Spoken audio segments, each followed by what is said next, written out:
In these kind of like fantasy stories, quite often the sort of the roguish character is often the one that steals the show. I think it's the same in Game of Thrones as well when you have Tyrion Lannister. And like Tyrion is like not necessarily maybe what you think about when you think about the quintessential kind of rogue type character, but he absolutely is that kind of character because he's all about machinations behind the scenes and pulling strings. And I think one thing that if we think about like what kind of makes it what is kind of a rogue sort of character, what is the identifying factor, and I think this kind of ties into why I like them so much on a personal level.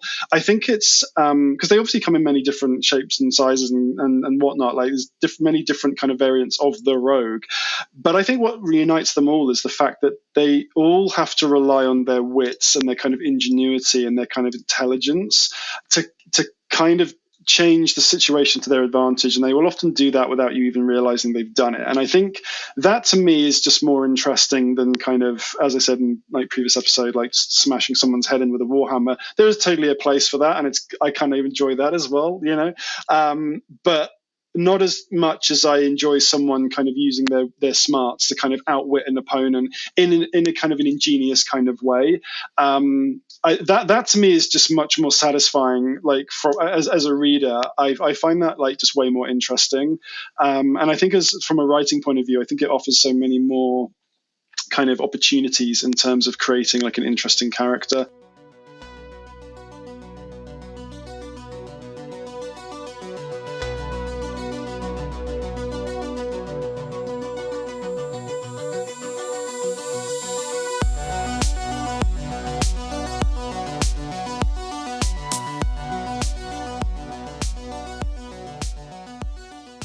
What is up, everybody? You're listening to episode 102 of SFF Addicts. I'm your host, Adrian M. Gibson, and welcome to your weekly dive into the world of science fiction, fantasy, and writing craft.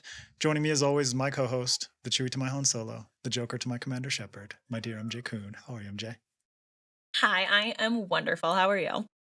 Doing spiffy today. Spiffy. So spiffy. And if you want to go support MJ in her work, you can pick up the Blue Baby Among Thieves. Very fitting for today's topic, no? And right? The Green Baby, Thick Ass Thieves. If you want some thieving goodness after you listen to this episode on Rogues and Thieves, then you are fucking set with the Tales of Tomorrow. You're good to go. Good to go. Go by Silverblood Promise too. Yeah, right? Extra thieving. All the thieves. And if you want to catch the thieves and learn about the police procedural part, look at that transition, Adrian. I did great there. Doing good. Grab you some Mushroom Blues by our lovely Adrian M. Gibson. Yeah. Okay. I love that. Catch the thieves or be the thief. Whatever you... Or be the thief. Or both. Life's about balance, folks. It's all about balance. All right. Quick note for everyone out there listening or watching: the official SFF Addicts Patreon and merch store are live, so check the links in the description to support what we do here. Also, don't forget to rate and review the podcast on your favorite podcast app, and subscribe to the FanFiAddict YouTube channel, where this and every other episode of the show is available in full video. And now, joining us once again is James Logan, wonderfully talented author of The Silverblood Promise. Welcome back, James. How are you? Thank you. I'm good. It's been a long time no see. Yeah. Right. It's been hours, days, or months. Things have changed. Our entire lives have gone on different courses since we last all came back wearing the same clothes. I remembered what I wore and thought, gotta, just for old times. Just for old times' sake. Yeah. Absolutely. A heads up, this is part 2 of our 2-part chat with James, so I recommend checking out part 1 to get to know him better. Today, though, keep one hand on your coin purse, because today we're talking about thieves and rogues in fantasy and science fiction. And I will toss this out just to kick things off. What is it about rogues and thieves that you find to be so fascinating? And what draws you to them as both a reader and a writer? Yeah, I mean, it's interesting because like thinking about this conversation that we were going to have kind of made me think about sort of that exact question and what it was. And when I realized, when I thought about it, I didn't actually know straight away. And I thought the more I thought about it, the more I kind of uncovered about sort of what I think makes these kind of characters really interesting, but also what makes them kind of, sort of interesting and fun to read, but also interesting and fun to write. I think I don't know, it's like, I think if you look at a lot of them, like if you look at Star Wars, like Han Solo is like the best character, right? I mean, come on, Han and Chewie, just it's awesome. So much cooler than Luke Skywalker. That's why MJ and I dropped that in our intro. We identify.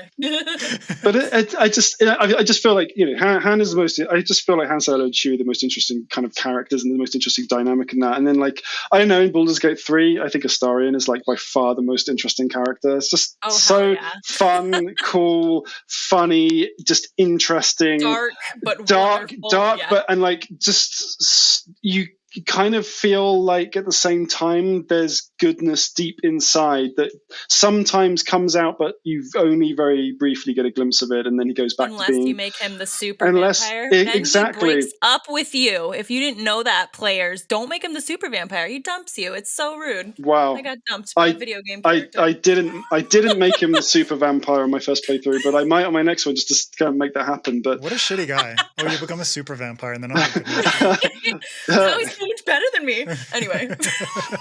But it's I think it's quite a common thing that sort of in these kind of fantasy stories, quite often the sort of the roguish character is often the one that steals the show. I think it's the same in Game of Thrones as well when you have Tyrion Lannister. And Tyrion is not necessarily maybe what you think about when you think about the quintessential kind of rogue type character, but he absolutely is that kind of character because he's all about machinations behind the scenes and pulling strings. And I think one thing that if we think about what kind of makes what is kind of a rogue sort of character, what is the identifying factor, and I think this kind of ties into why I like them so much on a personal level.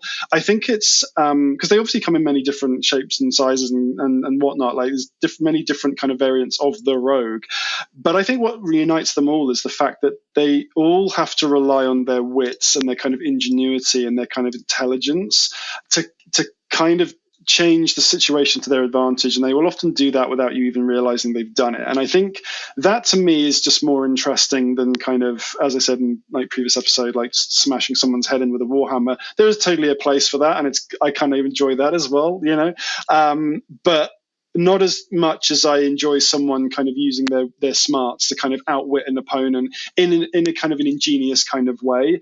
That to me is just much more satisfying.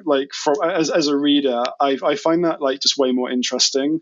And I think from a writing point of view, I think it offers so many more kind of opportunities in terms of creating an interesting character and also an interesting kind of plot as well. So I guess that's why I like rogues, is because of that, but also because they have the best clothes. I mean, black leathers, and the best tools too. Best tools, best clothes. Yeah.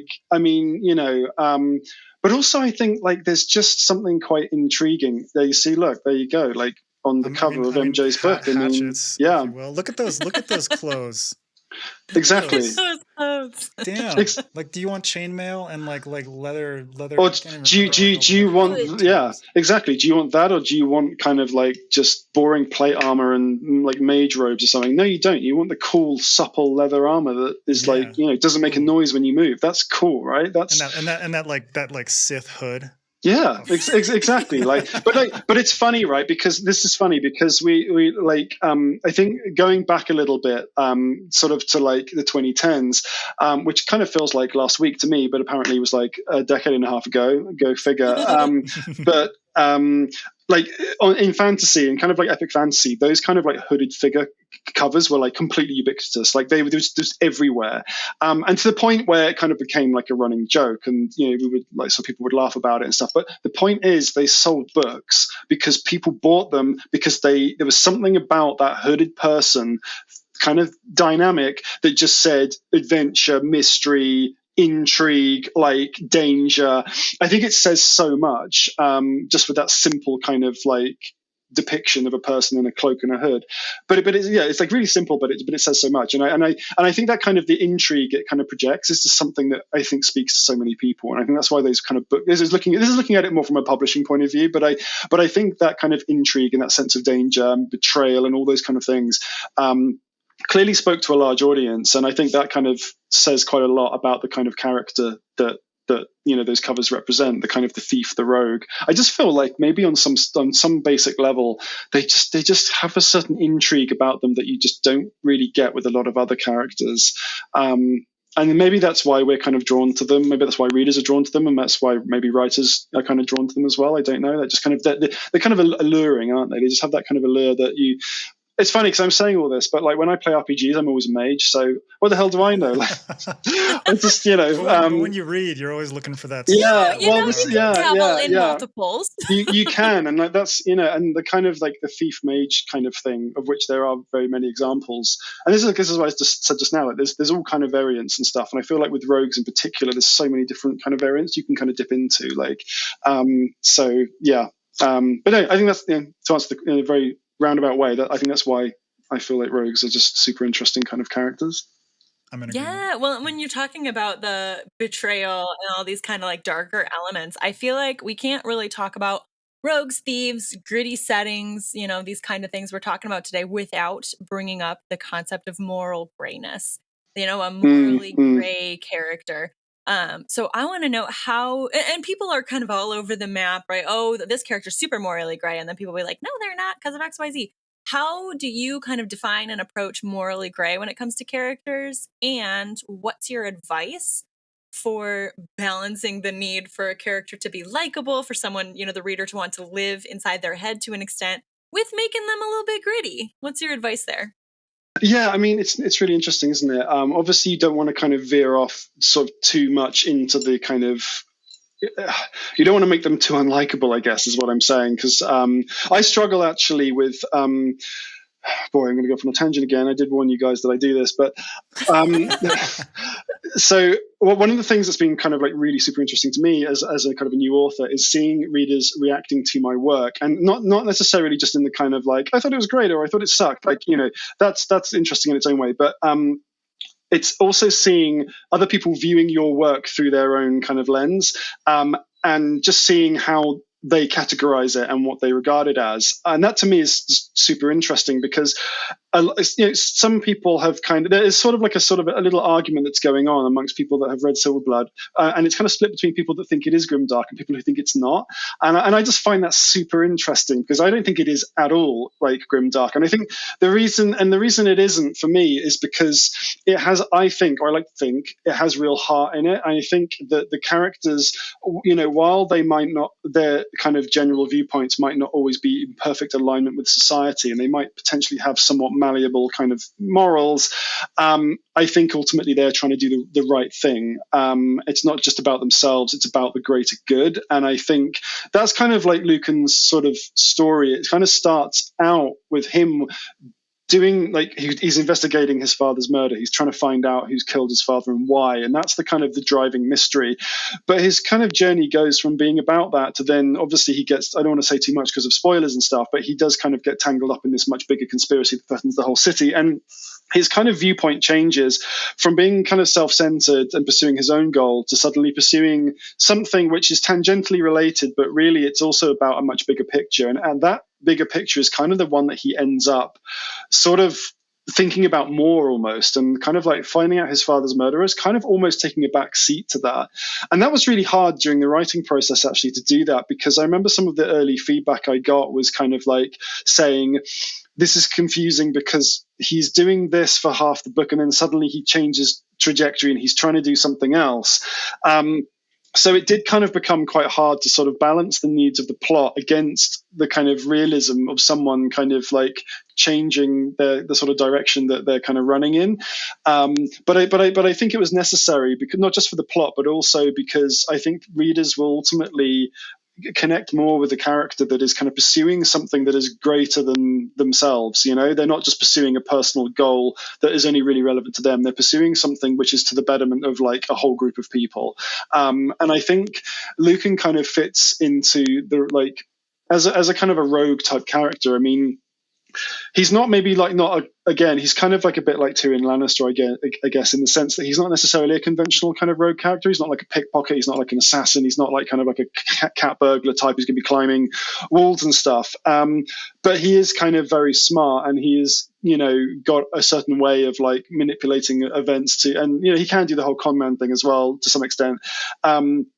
And I think so. He's not like necessarily a conventional rogue, but I think where he does become more conventional is that he kind of fits that rogue with a heart of gold kind of thing, which is like it's a classic kind of archetype type thing. And I wouldn't necessarily say he's got a heart of gold, but I do think he has got a better moral compass than a lot of kind of cutthroat types would normally have. So he's kind of like a really flawed person who generally is trying to do the right thing.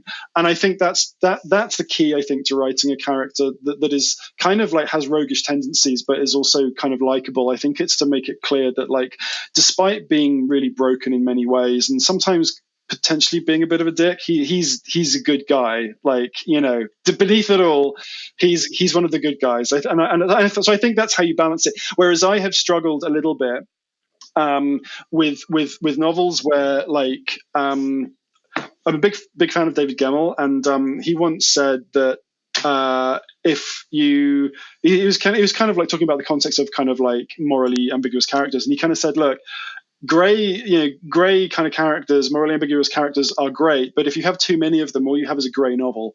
And I've read books where good, like kind of technically very good books that I can appreciate on many levels, but they're so grey, like that. There's just like I end up kind of thinking I'm not really sure who I'm meant to be rooting for. Am I meant to be rooting for anyone, or maybe I'm not? Like maybe that's the point. Maybe all of these people are just terrible, and I'm not really meant to root for anyone. But the trouble is, I'm the kind of reader that needs to hang off someone. I need at least one character that I feel is kind of doing the right thing, and I can get behind. And if I don't have that, then I really kind of just struggle with the novel because I have nothing to hold on to. And ultimately, why should I care about a novel if it's just horrible people doing horrible things to each other? In the end, it kind of doesn't matter to me who wins because they're all dreadful people. Whereas I kind of I don't know, maybe this makes me a bit traditional, a bit old-fashioned or whatever, but like I kind of like a novel where, like, yeah, you can have morally ambiguous characters for sure, and like Lucan can be morally ambiguous at times, but it's clear what side he's on. There is a clear good side and there's a clear bad side, and I think that's important to me as kind of like both a reader and an author, and I think that helps readers kind of identify with a character. Like, in fact, I think that's a really effective way of making them identify with a character because they can clearly see that they are the good guy or on the side of good,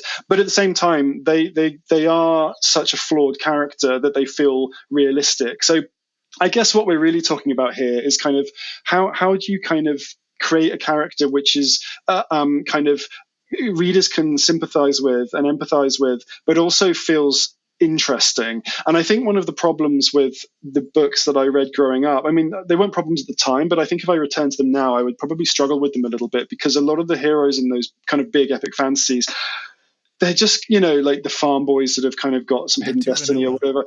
They are kind of vanilla, right? And in a way that made sense because they are the springboards for the whole series. They are avatar for the reader as well. Yeah, of course they are, and like they serve a very clear purpose. But I think that made sense at the time because those books are all concerned with like really big stakes, big worlds, all of these kind of things. But the trouble is, I think that tastes have just changed a bit, and actually, people now, characters like that, I don't think would work so well. I think modern readers are kind of looking for more characters that just feel more authentic, and I don't think like kind of a square-jawed kind of hero that always tries to do the right thing regardless.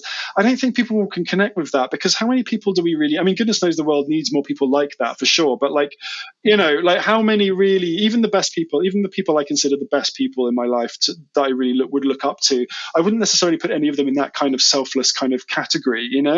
I think readers might struggle to really connect with and understand characters like that. Whereas if you have someone that has a bit of a drinking problem and has difficult relationships with his father and likes gambling maybe a little bit too much and tends to get into a bit of trouble, but nonetheless is kind of actually, those problems aside, is a decent person. They're just having a bit of a hard time of it. I know. I straight away can think of at least a handful of people I know that kind of fit that category. I just think it's a much more relatable kind of experience for people, and so I suppose that's why I think rogues can be such a good character for a modern fantasy novel because they fit they fit into that category of being broken and flawed and therefore believable, but you can still put them in the hero role where they can still be a rogue, still kind of live on the wrong side of the law, but if they're fighting against a tyrannical government or something, then actually they're the good guy, even though you wouldn't necessarily put them in that category, but they are to all intents and purposes.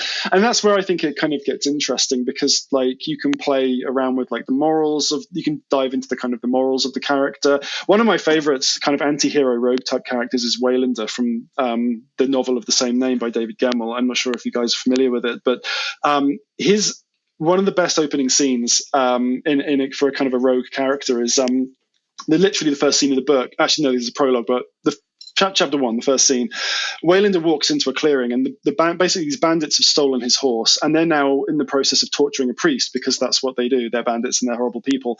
Waylander, on the other hand, is kind of our grizzled kind of like anti-hero, and he's a bit of a bastard, but also kind of, he's good beneath all of that. But he walks in and he basically just says, give me my horse back. And so they're kind of like, lol, it's 1 against 5, old man, like, good luck, and so like instantly like whips the cloak back, and like, because he has the double crossbow that shoots 2 bolts, which I unashamedly stole for Flea, and that's where that comes from. So just gonna put that out there. That's an homage. It's an homage to David Gemmell. Exactly, it is totally. But he whips out the double crossbow and takes 2 of them down, and then kind of unclasps the cloak, and then gets the daggers out and just like throws both of them, and suddenly there's just the ringleader left. And the guy's kind of like, oh, okay, you can have your horse, and he's like, no, it's too late now, buddy. And then no he more kills. Yeah, exactly. He takes him out as well. So that is like just incredibly badass and cool.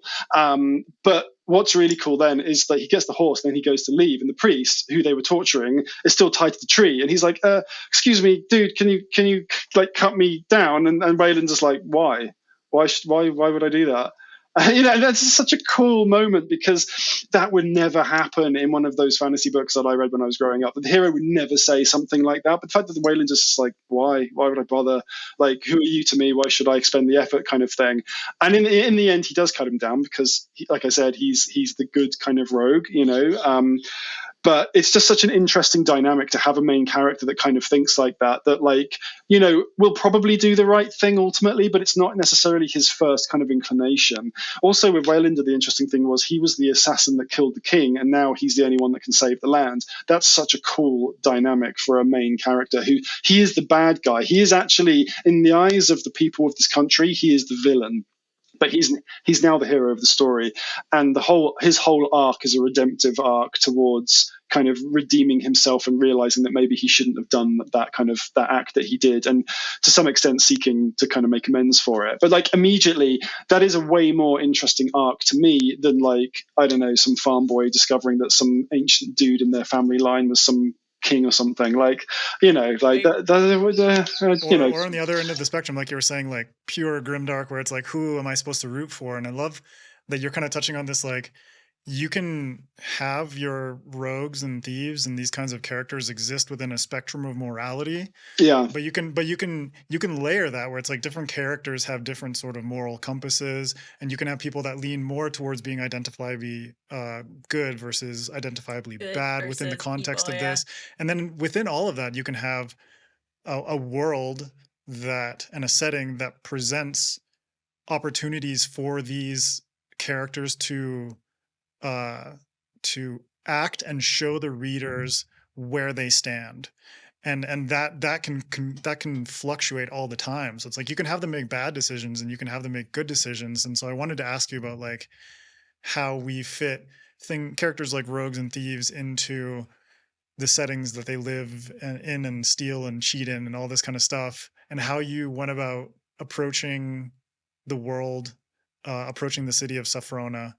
And you kind of touched on it a little bit, but why you went for like a low fantasy setting, a grittier setting, as opposed to the more traditional sword and sorcery, kings and knights and all that shit. Yeah. That is becoming a bit tiresome, at least for me, but... Yeah, I mean, just to kind of row back slightly, just to go back to the point you just made about the kind of different sort of boundaries and morality and stuff, I think a really great example of that is Breaking Bad and the character of Walter White, who across the series, what I love about that series, I really need to rewatch it actually because it's been quite a long time. But one of the things I really love about the series, one of the reasons I think it's such great kind of character work, is it Walter White is the main character. He's the kind of main protagonist in it. But the series constantly asks you the question, do you still sympathize with him? And then he'll do something else. And then the series is like, do you still sympathize with him? And then he'll do something else. And it's increasingly terrible each time.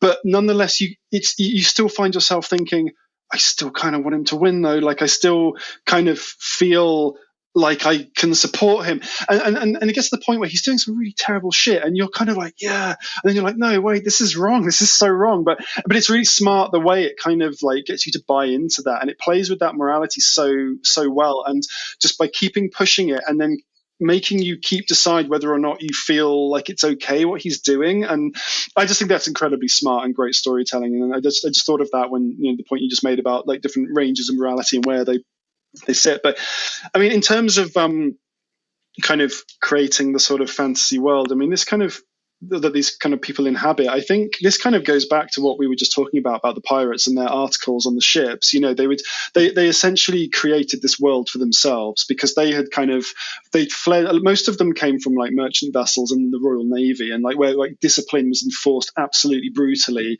I've been to like the National Archives at Kew Gardens and like seen the original like 18th century kind of reports and stuff.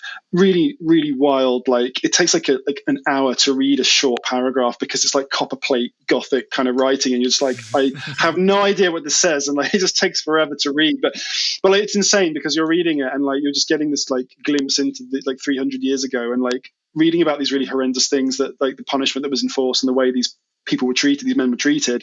I mean, it's no surprise really that they thought, you know what, like this sucks. We might as well go do something that is kind of similar, but at least, and it might get us killed, but we're probably going to die anyway if we stay in this. Let's go and do our own thing. And so, but like one of the first things they did when they broke away and created a pirate crew was to form their list of articles, which, as we said, was a very democratic way of like divvying up plunder and who was in charge, the chain of command, when it was acceptable to do things.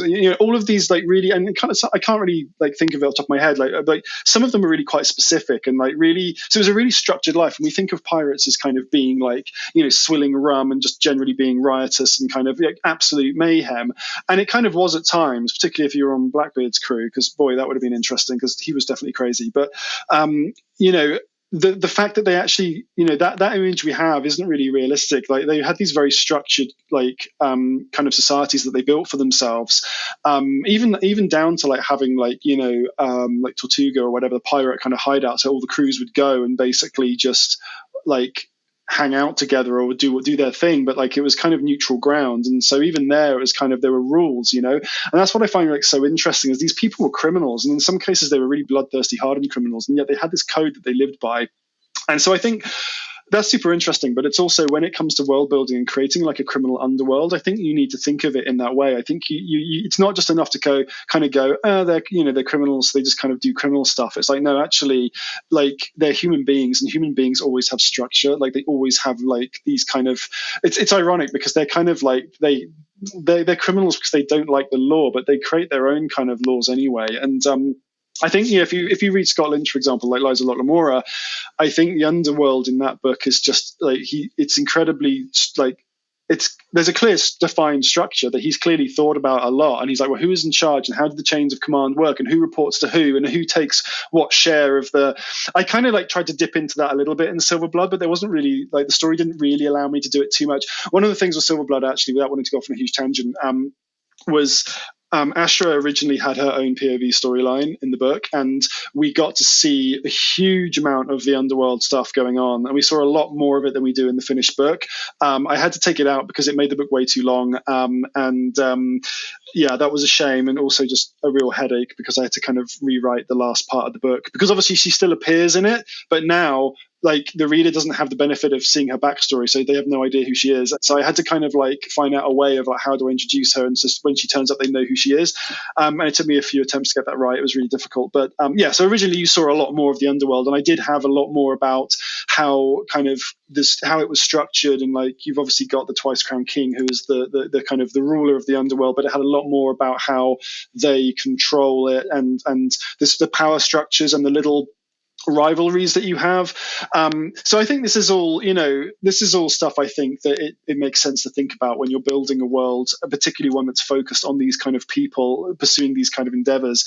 Ironically, it's like they're thieves and criminals who are like, breaking the law a lot of the time, but they have their own laws that they have to abide by, because if they don't, they're going to get in trouble. But so I think you need to think about that. I think you need to think about the structure and how the kind of the power and how it is distributed and all that kind of thing. I think that's probably a kind of sort of to create an authentic sort of setting for these kind of characters. I would say that's probably where you would want to start with that, and then you can kind of build out from there, I guess. Yeah. Well, and I'm always fascinated with is this kind of intersection between world and character and how they come together, how they feed into each other, how they play off of each other. And we talked a little bit in part 1 about, your process in creating the story and how the characters and the dynamic specifically between Lucan and Flea was kind of one of the things that first came to be. I'm curious where the world building came into that, how, the world impacts the characters and how they grow and change. And, if you have any advice for authors looking to create a world that is well suited to their scoundrels and maybe their arcs. Yeah. I mean, it's interesting because I think this sort of like links back to what we were just talking about making these characters sort of relatable. And I think that Ashra and Flea are both products of their environment. They were both kind of born into this. Like, I mean, Flea was literally born into kind of being she was born into this life, and Ashra was like shunted into it by sort of various tragedy that sort of changed her personal situation. So both of them have grown up in this environment, and what I kind of find interesting about that is it kind of makes them underdogs, right? Like, and people love an underdog, and in a way it makes them. One of the things I was going to say was, like, even though these characters are kind of rogue types, in a way they are more honest than many other kind of characters, because they're not ashamed about what they do, and they're not trying to hide what they do. Whereas, to take like the Pontifex, for example, who is like the head of the the kind of church in Sophrona, he is kind of presents himself as one thing, but he's very much something else, and also kind of thinks nothing of, like, taking a few coins from the collection plate and slipping them into those drooping sleeves of his, so in a way it's kind of funny, because you have this dynamic where these thieves are actually more honest about what they do than the kind of head of the church is, and then the same goes for many of the other figures in authority, and I think, but that's because they're the product of their environment, and the fact that they've been forced into these kind of roles, they've not really gone into them willingly. They do it because they have to survive, and I think that survival element is like a strong kind of driver for both of them. So it's kind of a case of, like, the world kind of,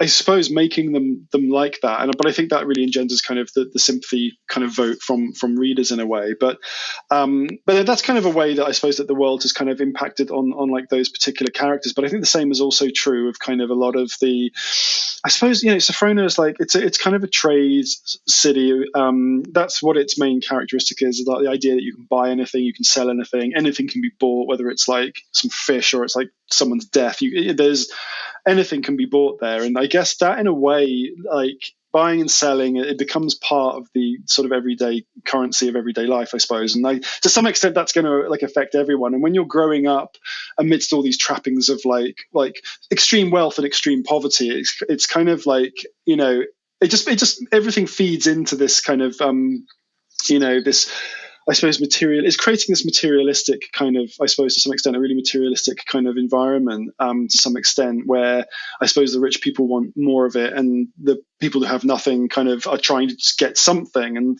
so everyone's kind of, I suppose, to some extent, everyone's hustling in a way, which weirdly feels like modern life in many ways, because I feel like in the real world, like, people, certainly, people are being forced into having multiple jobs to kind of pay the rent and stuff, because spiraling cost of everything, and just generally things, not being amazing. And so I suppose Sophronia is kind of like that as well. And everyone's kind of like hustling to try and get by. And I suppose it's that kind of makes it. It's focus on that. It's focus on accumulating wealth and just wealth being everywhere, or not being there, as the case may be.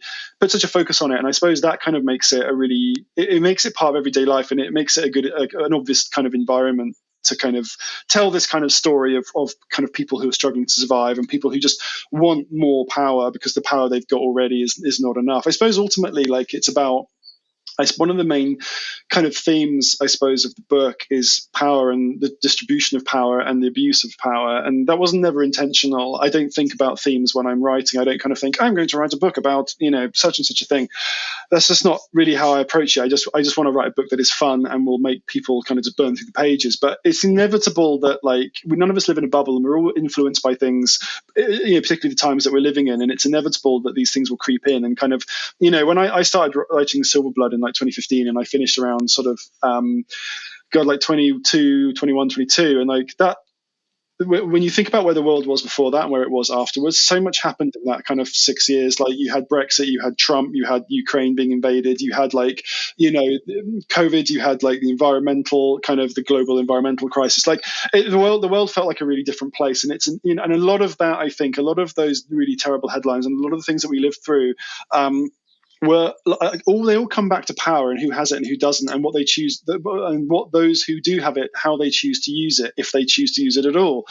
So much of it comes back to that, and I think that's kind of that inevitably kind of made its way into the book. And it's why I think, this book is not about a Dark Lord who just wants to rule the world because that's what Dark Lords do. This is very much about men wanting power because the amount of power they've got isn't enough for them, and they're terrified of like the thought of other people having that power, and they're clinging on to it.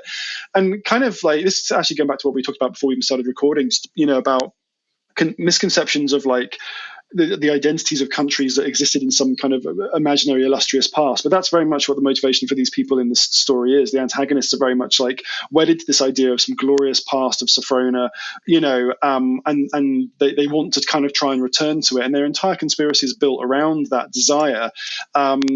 And I think fantasy is at its kind of like most powerful when it really reflects the real world back at us. And I kind of feel like that's inadvertently what I was doing with this book, not necessarily intentionally, but it was reflecting these ideas of kind of like abuse of power and how it was being used and how that affects people kind of, who are right down the bottom of society. And, so I suppose between creating this kind of environment where like that's built on material wealth, and then also this plot line of like power and its abuses, that's kind of the perfect environment for having a kind of a rogue type character, because inevitably rogues are kind of like drawn towards kind of stealing stuff and the kind of the wealth side of it, but also you often find them kind of fighting back against tyrannical governments and stuff. If you think about like Mistborn by Brandon Sanderson, for example, like that's very much kind of a band of rogues kind of, and they're very much kind of rogue types. They're stealing stuff and they're doing all manner of kind of roguey things, but it's all kind of aimed about kind of overthrowing the kind of the Dark Lord who's taken over the city and stuff. And so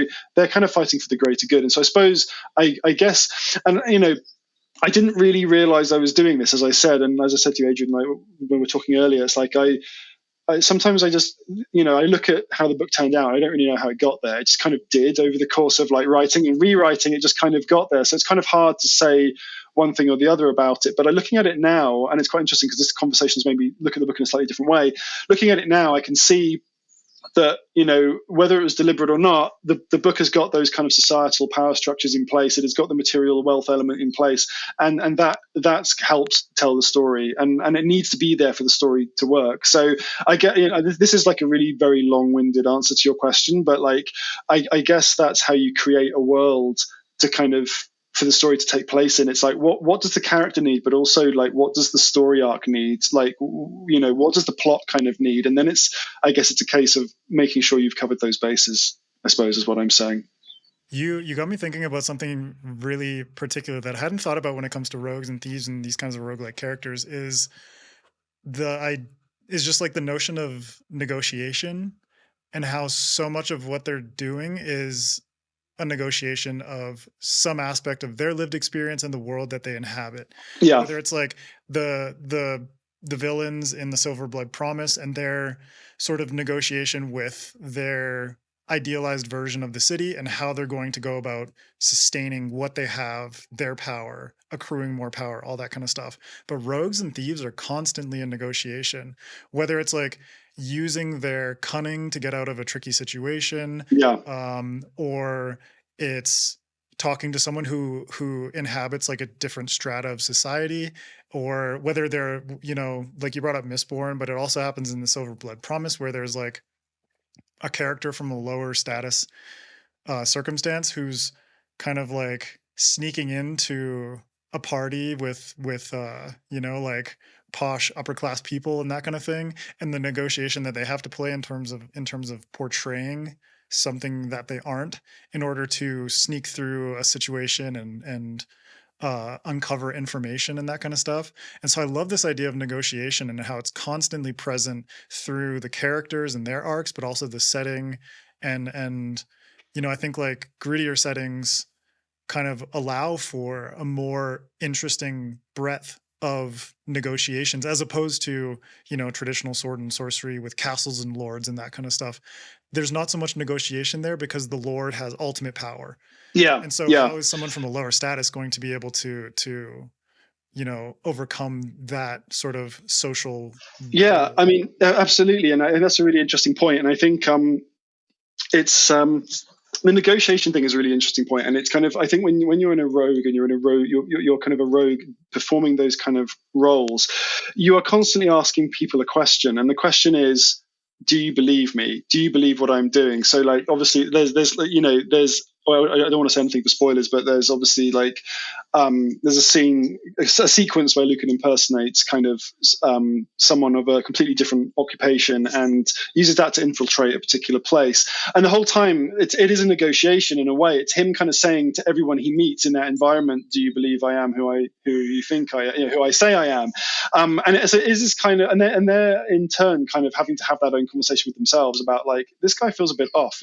Is he like for real, or am I just imagining this? But I'm not going to say anything because I'm worried about what might happen. Like, you know, this is like a dangerous situation for you, so I don't want to say anything. But this is something about this feels off. So it is a kind of a negotiation between both the rogue who's playing the role and the people who are like being sucked in by it. And they're both, you know, and Lucan as well. The whole time he's kind of like, are they buying it? Like, is this convincing? Like, have I overstepped? Have I not done enough? And this comes back to like what we were talking about earlier about it.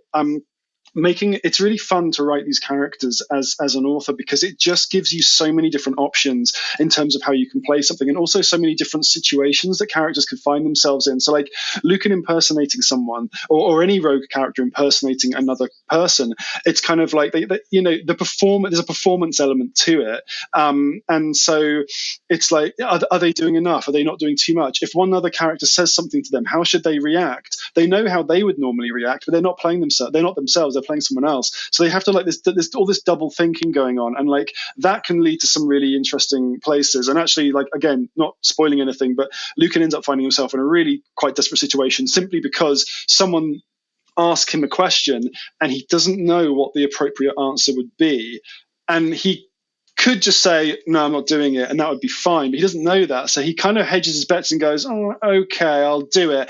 And then it turns out he didn't need to. And suddenly, as a result of that, he finds himself in a really bad position. But that's just such a fun place to be as the writer, because you can have so much fun with that. And you know, how that plays into the characters' kind of your mindset and their own frustrations about not playing the role quite right. And I don't know, I just think that's really interesting. And there are all of these questions being asked, and are they being answered effectively?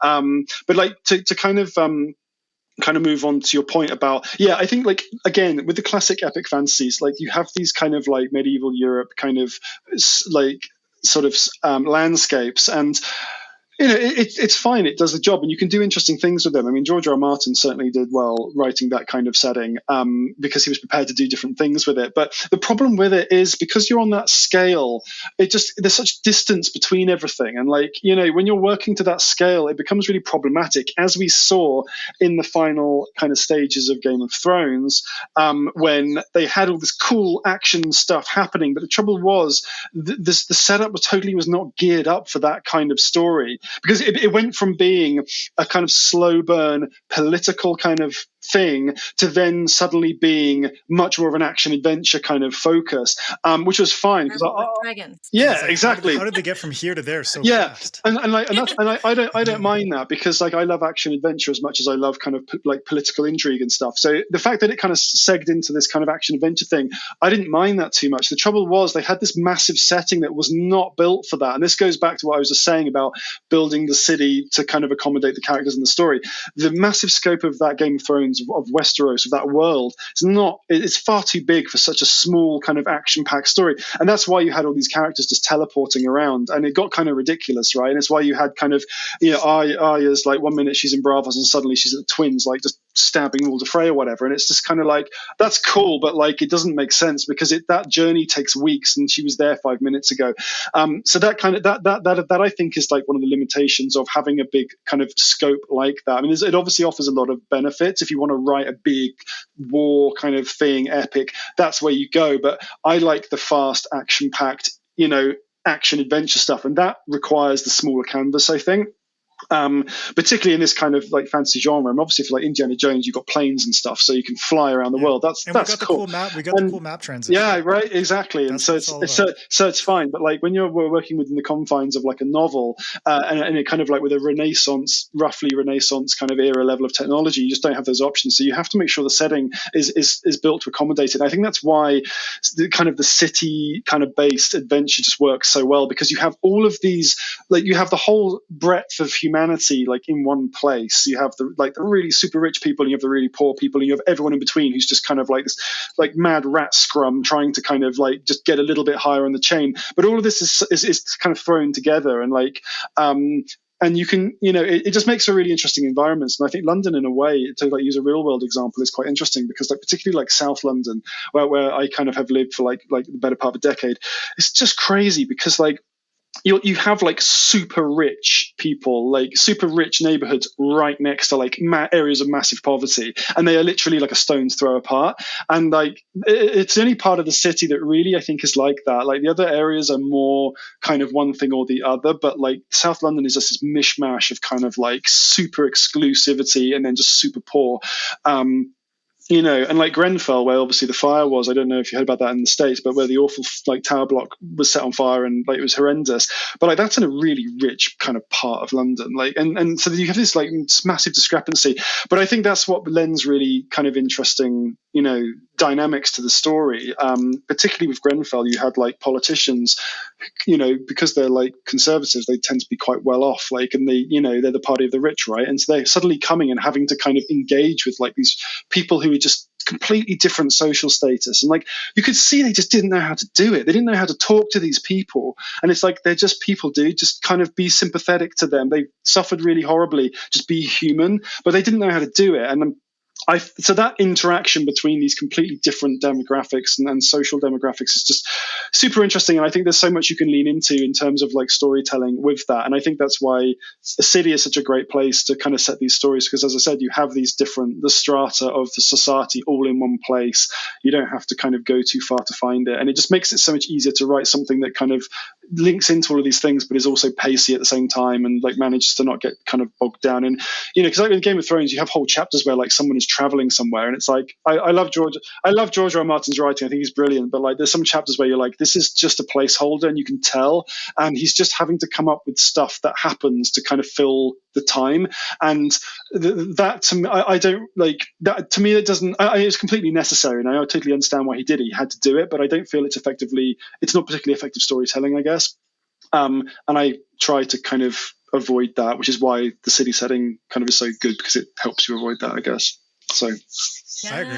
MJ agrees too. Less travel time. Yeah, I was gonna say my stuff's all usually of our books in take place in like single. Yeah, they all take place in a pretty small foot plan. But I want to, before we wrap up here, I want to return a little bit to the conversation of mood, the topic of mood, because you'd mentioned, I can't remember at this point whether it was in this take or part one of our talk, but you'd mentioned that you'd heard people arguing whether it was grimdark or not, which I think that ties back to setting, right? Because it is that kind of grittier, seedier setting. And especially I think for readers that may not have read a lot of grimdark, it may feel like it's a little darker because of the setting. I want to kind of explore a little bit how, including rogues, thieves, these characters that tend to lean on their wit, they're leaning on humor. Maybe they got a little swashbuckler energy to them, to bring back our chat with Sebastian. How do those elements kind of come together to adjust the mood, right? To kind of give some balance to the mood. And what's your advice for using those elements in tandem to create a grittier setting without going full grimdark? Yeah, I mean, I think it's really difficult because humor is such a hard thing to get right. It's also difficult because people like have different senses of humor, and like what someone will find funny is not necessarily what someone else. I seem to have quite an odd sense of humor, and a lot of things that loads of people find funny I'm just not into at all. So I suppose the sense of humor in the book is my own one, and people seem to like it. So I don't know. But it is really difficult. I think it's really important because, as I said earlier, it's like I think it's really something that makes us human is our sense of humor. It's such a massive part of being human being, and I think human beings are capable of finding humor in incredibly bleak moments. And like, I mean, even in like the First World War trenches, people were joking and like laughing about, like, which is insane to think about, but they were like, and it's humor as a coping mechanism. I think a lot of in some kind of times. But it is really hard to get right because obviously if you have too much of it, then the story you're telling just becomes a bit kind of like slapstick and a bit wacky, and but if you don't have it throws off the overall mood, right? Yeah, it does. All of this is about as MJ said, it's about a mood, and it's about trying to kind of like hone in on that mood and kind of keep hold of it. And if you do too much or too little, it will just go one way or the other. And I think that's obviously like a really difficult thing to do. I mean, I don't know. Like this is. It's kind of hard because as I said before, I can't remember if I said it kind of during one of our chats or sort of before or after, but like so much of like writing Silverblood kind of I just sort of did it over and over and over again until it kind of just I felt like it worked. So it's really hard to kind of know like how did I balance the humor in it? I kind of don't know because it's just like I just kind of did it and then rewrote it until I kind of felt it was like the right level. But I mean, I don't know. I'm trying to think like, how would you go about something like that? It's, I guess like, I suppose the key thing, if I had to pick one thing and maybe say perhaps this is where it starts, is like, I think it has to feel genuine to the character. So I think Lucan is like, he's obviously got that kind of particular sense of humor. He's quite laconic. He's quite wry. He has that kind of just that wryness to him and that slightly dark sense of humor.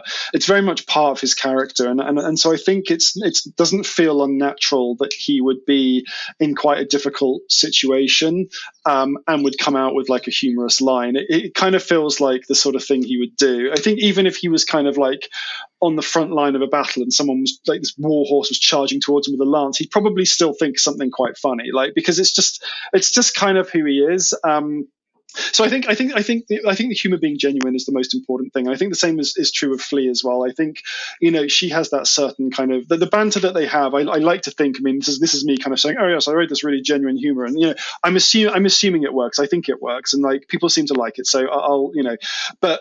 I hope that I think my main hope with that is that it feels genuine, and I think if you can get the humor to feel genuine, so it doesn't feel like it's forced. And I think this is a criticism I do see of kind of like just in people talking about books and what they liked and what they didn't like.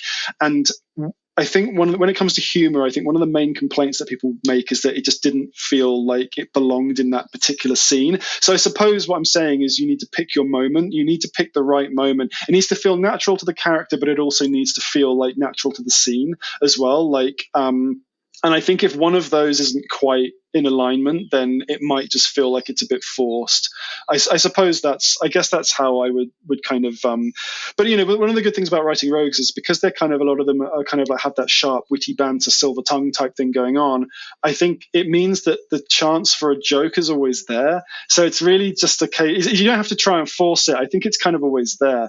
Whereas if you were writing kind of a more dour, kind of straight-laced kind of character, it's a lot harder to lean into the humor on that. But with rogues, like the opportunity is always there. So I think it's just kind of about picking the right moment, I think. So I mean that's how I would kind of position it. I think it's just about It's about like taking advantage of their mercurial temperament and using the right moment to deploy that sort of sense of humor. But I do think it's important because I think like having someone to root for me is important, but also having the humor balance out all the bad stuff. I think that's why Blade itself works so well. I think that's why Lock Gamora works so well. It's because you have the kind of quite hard hitting stuff. Also, the humor means that the hard hitting stuff hits harder because it's like, oh, this is quite fun and quite witty, and then boom, something really terrible happens, and it hits harder because of it. A humorless situation is like a very good contrast to everything that's come before.